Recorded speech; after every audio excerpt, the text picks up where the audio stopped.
things makeup artistry, work at New York Fashion Week, build your makeup kit, don't know what you don't know. You need a portfolio. That is a non-negotiable. Hello everyone and welcome back to my YouTube channel. My name's Liv. Thank you so much for being here. I'm really excited for today's video. It's one that I've been wanting to do for a very long time. Today we are talking all things makeup artistry, my experience in makeup school, how I got into makeup, how to start getting clients, how to get yourself out there, how to do things like work at New York Fashion Week, weddings, special events, and all things like that. I'm so excited. My name's Liv. I'm a professional makeup artist, so we are gonna get myself glam while we talk through my journey as an MUA. Okay, so I guess we will kind of start with how I first decided I wanted to go to makeup school. So me personally, I'm someone that I take education very seriously. I actually don't know if it varies state to state, but where I am, you don't need any sort of license or certification to do makeup on someone. It's different for hair. You are legally not allowed to do someone's hair with a hot tool unless you are a licensed cosmetologist. So I'm not really sure why rules like that don't apply to makeup artistry, because personally I think that everyone should go to makeup school, but regardless, that was a choice that I knew I wanted to make for myself. Also, it's really hard to teach yourself everything. You can teach yourself how to do your own makeup really well. And I know there's YouTube tutorials for just about anything, but I just feel like in makeup school, they teach you fundamentals that you really can't find anywhere else. So personally, I would always recommend that you start at a makeup school. So that kind of leads into the next topic, which is what makeup school did I go to? My makeup school is called Artist Makeup Academy, aka AMA. So I'm going to continue calling it AMA as we go through this. I honestly found them, I think my mom found them just by like searching for makeup schools online. She just found their website, and from there we had a Zoom call with the owner of the school, and she really just had me hooked. Everything she was saying, I was like watching my dreams come true right before me. So I really have to give her credit. She did an incredible job marketing her school and getting someone to sign up. So right after that Zoom call, we made the choice to sign up for a 10-day summer program. So it was going to be like 2 sets of 5 days, so like 5 days weekend, another 5 days, and it was all day. So I was going to get 50 hours of education through that program, and it was just going to take me through all the basics of makeup artistry, because honestly I didn't know anything. At this point in time, this was my era of doing crazy rainbow Halloween makeup looks, which I also don't really talk about that much on the internet, that I used to do that.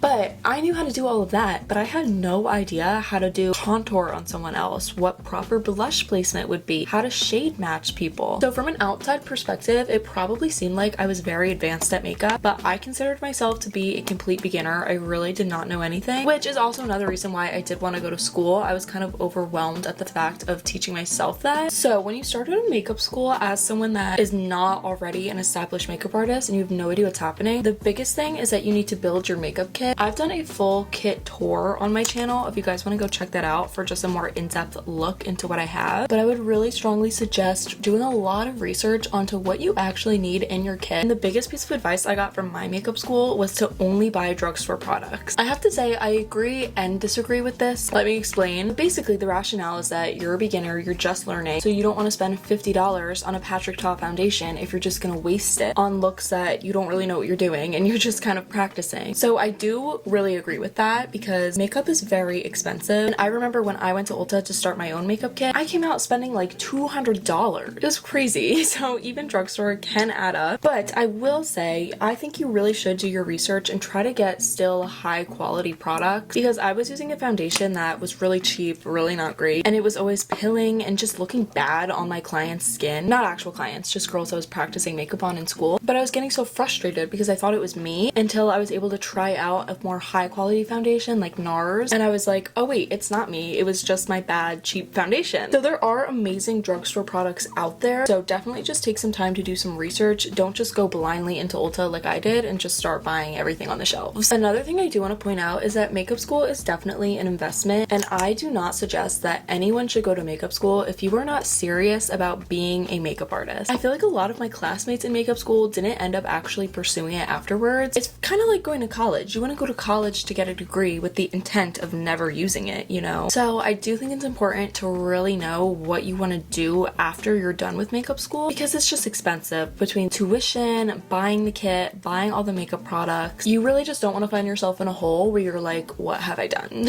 Okay, now I guess we will talk about my experience with makeup school. I truly think you get out what you put in of honestly anything in life. So while my teacher was doing demonstrations, I was always taking notes, writing down everything she was saying. I wasn't zoning out. I was really listening and paying attention. Outside of makeup school, I was always wanting to practice on my friends that knew I was a beginner and maybe it wasn't going to turn out great, but they still allowed me to get that practice in, which was so helpful. Do your friends' makeup. Who doesn't want a free makeup look done on them? And at the end of the day, if they hate it, they can wash it out. It's not like you're practicing dyeing hair on them. So that is an advantage of being a makeup artist, because with hair, a lot more people are kind of scared to let you practice on them because that's more permanent. But makeup, if you make a mistake, you can literally just wipe it off and you're back to normal. So if your friends are nervous to let you practice on them, give them that little spiel and try to convince them, because truly practice makes perfect. Another thing I want to say in regards to makeup school is that they will teach you very specific techniques, but at least from my experience, I had one teacher teach me that you should do concealer before blush, and at the exact same makeup school, I had another teacher tell me the exact opposite, that you should do blush before concealer. So I was sitting there like, wait, what? And I actually ended up bringing that up to them, saying that I felt confused because I didn't know what was right. But a lot of times, there's no actually right or wrong with things like that. Where there is a right and wrong is how you keep your kit sanitized and you're polite to clients, how to handle your business, etc. However, with things like concealer versus blush first, that's kind of your own personal opinion, which also leads me to my next point, is that you need to find your own style as a makeup artist. And the way in which I think you do this is by learning from many different people. So like I said, I was starting with a 10-day, 50-hour course through my makeup school, and that was over the summer. Once that was over, I decided to go back to makeup school for their fall semester so I could continue my education and get the full semester, because I had kind of just done a tiny little extended version of that. And that really benefited me because I had a different teacher than I had over the summer. So now I was getting two completely different perspectives. Another thing I strongly recommend is to attend master classes. So what is a master class? A master class is when an MUA will stand up at the front of the room, usually with a model, and they will show you the inside scoop to all of their techniques, all of their products, everything they do to complete a full face. And it's just a one-time class. It's not a whole semester. They're not as expensive. I actually did my own master class at my school over the summer. You guys can go watch that video if you would like. I was lucky enough to have the opportunity to attend a master class from a celebrity makeup artist that graduated from my makeup school. His name is Cole MUA. That was incredibly helpful because now I was having 3 pro MUA's perspectives all jumbled in my brain, and it was allowing me to kind of pick and choose what I liked best from each makeup artist to formulate my own style. So if you take away anything from this video, I think it would be that you should just never stop learning. Even if you're watching this as a makeup artist already, never stop watching makeup tutorials, never stop going to classes. Things are constantly changing in the beauty world, and you just don't know what you don't know, you know? So now I want to get into what I did after makeup school to ensure that I was actually going somewhere with this makeup knowledge and not just quitting and giving up immediately. So immediately after I graduated from my full semester at makeup school, this was December of 2022 at this point. It was actually on New Year's Eve of 2022, but I was very stressed out and anxious about what was to come next. I felt like leaving makeup school, I was losing my only connection to the industry, and I didn't know where to go from there until I saw a little job posting on Instagram from one of my all-time favorite makeup artists. Her name is actually also Liv, but her handle is Liv MUA, and she was looking for assistants to come and help her out. I immediately dove headfirst into this opportunity. I applied ASAP, reached out to her because I was willing to do absolutely anything to just get my foot back in the door of the industry and stay connected to it. So I ended up going in for an interview with Liv, and she hired me, but it was not to actually do makeup. Essentially what I did at that job was sweep her floors, keep the studio clean, wash her makeup brushes. Sometimes I would put like mascara on a client or do their skincare, and when I tell you that was truly the best experience I've ever had, I'm not lying. I know you're like, how the heck could you learn anything when you're doing these typical assistant intern type of roles? But I literally learned everything from her, because as I'm cleaning her brushes, I'm also listening to how she speaks to clients, what she does, how she did things like handle getting payment from them. Just being in the room with her and watching her work in real time taught me everything, which is my next piece of advice, is that makeup school is not enough. You have to go out there and get actual experience in the field, or else you are never gonna know how you should be acting, what you should be doing. Because as your makeup teacher is showing you how to do the actual makeup, they're typically demonstrating on a model. They're not actually doing makeup on a bride whose wedding is next weekend. So when you get in those real life situations, you realize that you don't actually know what you're supposed to say and how you're supposed to act. So getting to be in Liv's studio and watch her handle all of these things was just such an incredible opportunity, and I'm just so lucky that I actually know her and I was able to learn from her. And yes, I know I got lucky that she actually started with the job posting and I was able to just apply. But don't be afraid to put yourself out there. If there's a makeup artist in your area that you really admire, shoot them an email or DM and just say, hey, I'm fresh out of makeup school. I would love to assist for you, either for super cheap or free, because sometimes you need to be willing to do free work. So that wraps up that point and brings me to my next one, which is free work. This is something I did a lot in the beginning, but nothing is ever truly for free because you still want to make sure you are getting a benefit from it. Let me explain. The best way to create a portfolio for yourself is through reaching out to models and reaching out to photographers and saying, hey, let's all get together and let's collab. So find a model, a photographer that has a similar following to you and say, hey, I'm a new MUA, I'm looking to get content for my portfolio. We should all collab, let's get together so I can get photos of my makeup, you can get photos of your photography, and the model can get photos for her portfolio. This is something I used to do all the time, and honestly, I do want to get back into it because it is so helpful, and that's how I was able to get some professional photos of my work, and you'd be surprised how quickly people are willing to say yes to this. I know it's scary to reach out and put yourself out there, but if you are really committed to being a makeup artist, you need to have something to show for yourself. You need work, you need a portfolio, and the way to do that is through free collabs. Another piece of advice I have is that while you are doing these collabs, you need to make it realistic. If you want to be a bridal makeup artist, all you have to do is go on Amazon and order a little bridal get ready with me robe, put your model in that, do a bridal look, collab with someone that's a hairstylist, have her put curls in the hair. So when real brides come on your Instagram, they see that you're capable of creating that bridal aesthetic, because if you're just posting girls in regular tank tops like this, no potential bride is going to be able to envision herself on her wedding day with your makeup. But if you really create that bridal-like aesthetic, then the bride will really be able to picture it in her head and book you as her bridal MUA. Alright, and then I think the last thing I'm really going to talk about is social media, because social media really changed the trajectory of my career and how I've been able to get clients. If you want to be a makeup artist, you need to have Instagram. That is a non-negotiable. In today's world, Instagram is your portfolio. That is where people are going to find bridal makeup artists and fashion makeup artists. So you need to have an Instagram and you need to curate your feed to be how you want to be perceived. If you want to be a bridal makeup artist, it has to look bridal aesthetic. Lots of whites, lots of florals. If you want to be a fashion runway makeup artist, you need to create that aesthetic. Lots of colors, cool lighting, interesting poses, because you are going to attract the client that you showcase on your feed. So for me, I'm a soft glam special event makeup artist. So that's what's on my feed, is soft glam and all types of special events like sweet 16s, bridals, prom. But I know a lot of people strictly want to do bridal. They have no interest in prom or sweet 16. So even if you do get a prom client and you don't want to turn that down, then just don't post her. Only post your brides, because then you're going to start attracting just brides. I also would really recommend for you guys to be on TikTok, especially if you are looking to attract that younger demographic like prom or sweet 16 girls, because that's where they are going. I've had so many clients tell me they literally just searched up makeup artists in my area and I just popped up for them, and that's how they booked me. TikTok is a very powerful tool, so use it to your advantage. And the last thing that I want to say about social media is that consistency is key. For example, if I was looking for a makeup artist, I find your Instagram, your feed is beautiful, it's bridal, it's exactly what I'm looking for, but I see you haven't posted in 2 months, I'm gonna be like, wait, is she still a makeup artist? Is she still actively seeking out clients? Has she not been on Instagram in the last 2 months? As a client, that would deter me. But if I see that someone posted on Instagram 1 day ago, 2 days ago, I'll be like, okay, yep, she's probably gonna get back to me quickly. She's probably seeking out clients currently, and that's who I would go for. So be sure to just always post consistently. Okay, everyone, we have made it to the completed makeup look. I know I have mascara all over my eyelids. I need to let that dry before I clean it up, but I really hope this video was helpful for all of my potential future makeup artists out there. I've been wanting to make this video for so long, so I'm so happy we finally got to do it. Comment down below if you guys found this video helpful, or if you still have other questions for me. Maybe I can do a part 2 on either Instagram or TikTok where I answer your guys' questions from this video. So be sure to comment any questions you have, any comments. But I love you guys so much. Thank you so much for watching. Good luck to all of my future makeup artists out there. I know you can do it. I believe in you. And I'll see you guys next time. Bye!